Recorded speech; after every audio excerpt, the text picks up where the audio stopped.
Ah, vous êtes encore là. Moi, j'étais pas si impatient de vous revoir. Hein. Faut croire en même temps que quand on patrouille dans les forêts, on a toujours de mauvaises histoires à raconter et on a toujours peur même un jour de faire partie de cette dernière. Vous savez très bien mon affect que j'ai pour les Stark, toujours les mêmes. Hein. Que voulez-vous? Ce sont les seuls à avoir autant de secrets inavouables. Et là, il se trouve justement que j'en ai une très bonne faille à exploiter. Celle qui parle justement des dragons, ou même de la potentielle existence de dragons dans les cavités souterraines de Winterfell.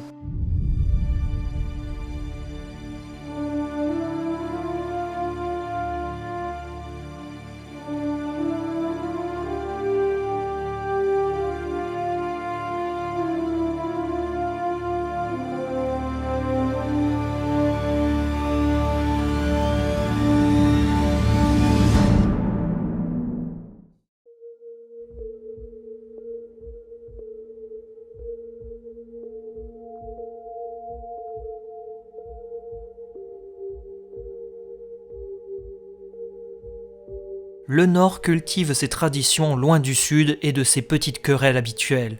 La famille Stark et leurs loups géants ont toujours cherché à ne pas trop se mêler à ce qu'il se passait au Sud, sauf lorsqu'ils étaient sollicités par des alliés inattendus dans un conflit sans précédent. Terrés dans leur forteresse de Winterfell, les loups du Nord étaient suffisamment occupés avec les incursions sauvageonnes et fernées pour avoir un quelconque intérêt pour la couronne. Mais si l'on remonte aux origines, on peut trouver facilement plusieurs histoires qui mentionnent le cas de dragons dans le Nord. Winterfell, la fière forteresse glaciale, serait même habitée par des dragons en son sein, et les Stark ignoreraient tout de leur existence. Enfin, c'est ce que les récits veulent nous faire croire.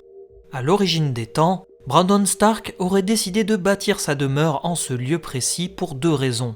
La première, et non des moindres, est la position centrale de ce lieu afin d'offrir un angle parfait pour administrer ce vaste territoire. La deuxième raison, sans doute la plus importante, serait quant à elle liée à la richesse souterraine du sol.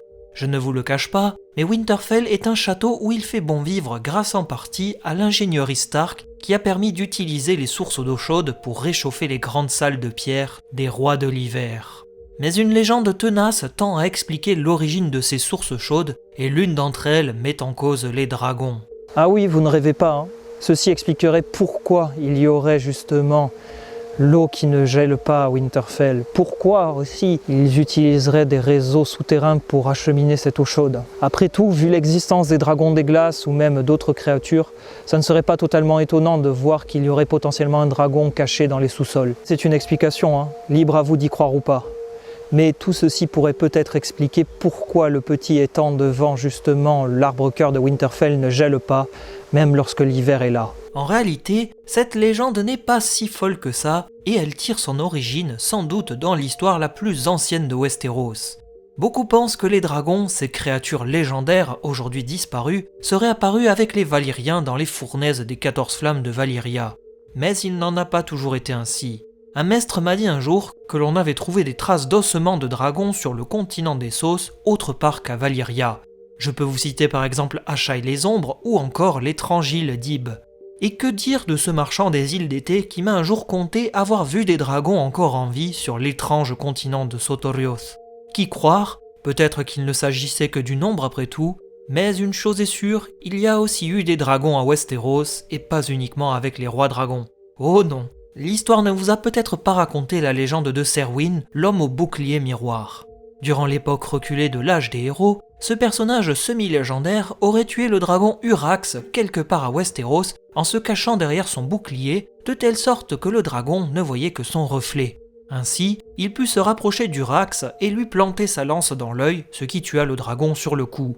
Il y a eu aussi ces nombreux récits qui attestent de l'existence de dragons des glaces qui vivraient dans les contrées de l'éternel hiver ou au nord de la mer Grelotte.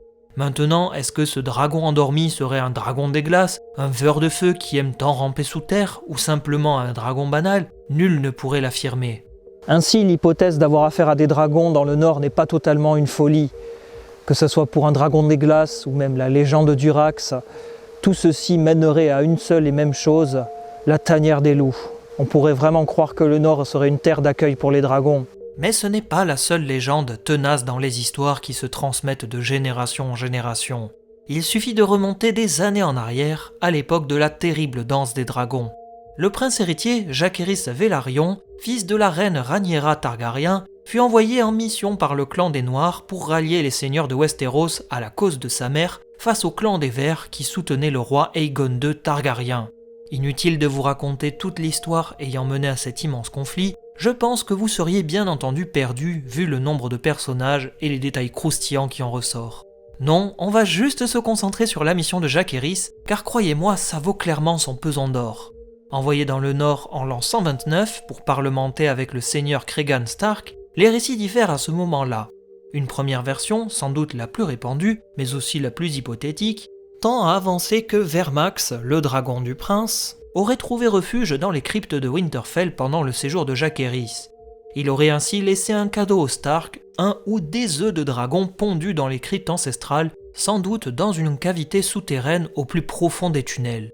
Les maîtres et septons, avides de connaissances, se sont posés de nombreuses questions quant à la véracité de cette histoire racontée par Champignon, un nain qui faisait office de bouffon royal sous les rois Viserys Ier, Rhaenyra et Aegon II, et enfin Aegon III. Quasiment tous contestent cette version et avancent que d'une part, un dragon ne peut pas se loger dans les cryptes puisque l'entrée est trop petite, et d'autre part, que Vermax serait sans doute un mâle dans l'incapacité de pondre. Même le septon Bart, la grande main du roi de Jaehaerys Ier Targaryen, avait émis l'hypothèse lors de ses études que les dragons étaient soit mâles ou femelles et qu'ils pouvaient changer de sexe selon les saisons. Pure folie que voilà. Jamais il n'y eut un tel séisme auprès de la communauté scientifique pour l'existence des dragons.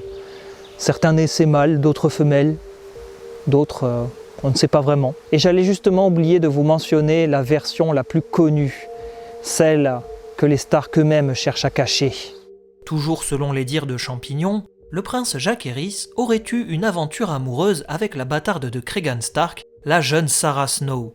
Cette dernière aurait même affirmé à son père qu'elle avait épousé le prince devant un baral sacré de Winterfell et qu'ils se seraient unis tous les deux sous les yeux des anciens dieux au milieu des fourrures et de la neige.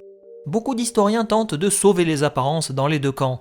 Les Stark refusent qu'une des leurs se soit déshonorée ainsi, sans l'accord de son père, tout comme la famille royale qui refuse l'idée qu'un prince se soit marié à une bâtarde alors qu'il était promis à sa cousine. L'existence même de Sarah Snow est remise totalement en question.